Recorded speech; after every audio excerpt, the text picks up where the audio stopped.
matamay, huwag magalit. Bato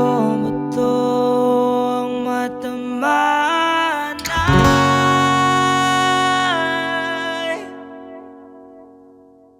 Tao po, nandiyan po ba kayo sa loob ng malaking bahay at malawak na bakuran? Mataas sa pader, pinapalikiran, nakapilang mga mamahaling sasakyan. Mga bantay na laging bulong ng bulong, wala namang kasal pero marami yung nakabarong.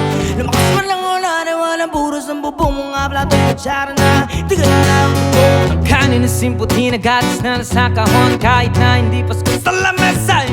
Sarap siguro manirahan sa bahay na ganyan. Sabi pa nila ay dito mo rin matatagpuan ang tao na nagmamay-ari ng isang upuan. Pag may pagkakatao ay pinagkaagawan, kaya naman di nyo pinagkagawan. At kung makikita ko lamang siya yakas